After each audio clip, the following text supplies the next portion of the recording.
ناظرین، زار بامبا روس کی طرف سے بنایا گیا سب سے طاقتور نیوکلیئر ہتھیار ہے۔ سوویت یونین نے 1961 میں سرد جنگ کے زمانے میں زار بامبا کا دھماکہ کیا تھا۔ زار بامبا 50 میگا ٹن وزنی تھا۔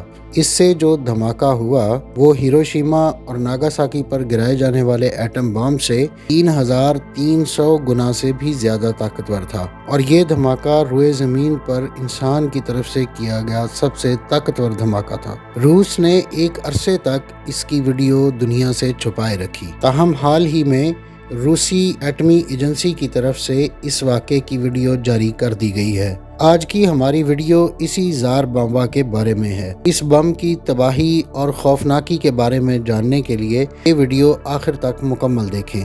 ناظرین، 30 اکتوبر 1961 کے دن روس کے شمال میں جزیرہ نما کولا میں موجود اولینیا ایئر فیلڈ سے ایک سوویت Tu-95 بمبار طیارے نے پرواز بھری۔ Tu-95 ایک خاص طرز پر بنایا گیا بمبار طیارہ تھا جسے کچھ عرصہ قبل ہی سوویت یونین کے فضائی بیڑے میں شامل کیا گیا تھا۔ یہ ایک بہت بڑا مڑے ہوئے پنکھوں اور 4 انجنوں پر مشتمل ایک ایسا طیارہ تھا جسے روس کے ایٹمی بموں کی ترسیل کے لیے مختص کیا گیا تھا۔ اکتوبر 1961 سے پہلے کی دہائی میں سوویت ایٹمی تحقیق میں بہت زیادہ پیش رفت ہوئی تھی۔ دوسری عالمی جنگ میں امریکہ اور سوویت یونین ایک ہی کیمپ میں تھے، لیکن جنگ کے بعد کے دور میں دونوں ممالک کے تعلقات میں سرد مہری اور جمود دیکھنے میں آیا، اور سوویت یونین جو اس وقت دنیا کی واحد ایٹمی سپر پاور یعنی امریکہ کے خلاف تھا، اس کے پاس اس کے سوا کوئی چارہ نہ تھا کہ وہ جلد از جلد یہ صلاحیت حاصل کرے۔ یہ بم 8 میٹر لمبا تھا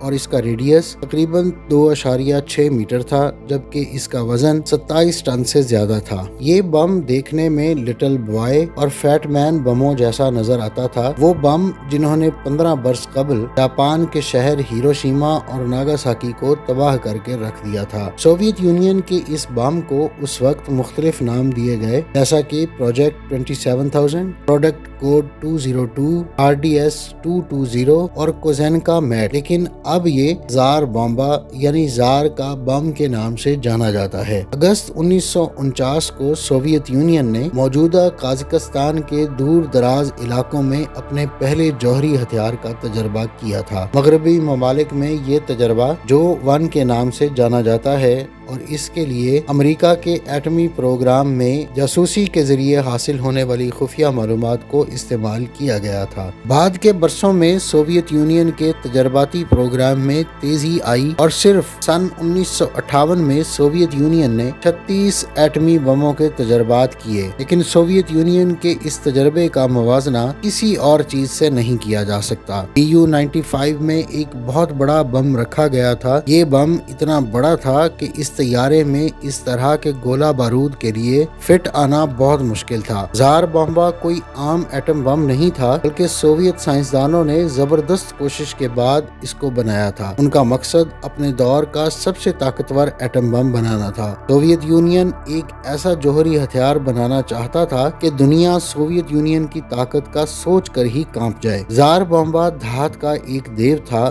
جسے دنیا کے سب سے بڑے جنگی طیارے میں بھی شاید نہ رکھا جا سکتا۔ یہ پورے شہر کو تباہ کرنے کے لیے کافی تھا، اور یہ ایک ایسا ہتھیار تھا جو جنگ میں آخری حربے کے طور پر استعمال کیا جا سکتا تھا۔ چمکدار سفید رنگ میں رنگا ہوا Tu-95 اپنی منزل پر پہنچ چکا تھا، اور یہ مقام نوویا زیملیا تھا، جو سوویت یونین کے برفیلے شمالی کنارے پر واقع ایک مقام ہے جہاں دور دور تک انسانی آبادی دکھائی نہیں دیتی تھی۔ Tu-95 کے پائلٹ میجر آندرے دونوسوف تھے، جو اس جہاز کو سطح سمندر سے 34,000 فٹ کی بلندی پر واقع اس مقام تک لائے جہاں سوویت یونین نے اپنے پہلے جوہری بم کا تجربہ کرنا تھا۔ Tu-16 ایک قسم کا چھوٹا بمبار طیارہ بھی اس بڑے جہاز کے ساتھ ساتھ اڑتا ہوا یہاں پہنچا تھا۔ اس کا کام اس ایٹمی دھماکے کی فلم بنانے کے علاوہ یہ تھا کہ وہ دھماکے کے بعد وہاں سے اٹھنے والے ایٹمی مشروم پر نظر رکھے۔ یہ ممکن بنانے کے لیے کہ پلینز جوہری دھماکے کے اس مشن میں محفوظ رہیں، زار بامبا کو ایک بہت بڑے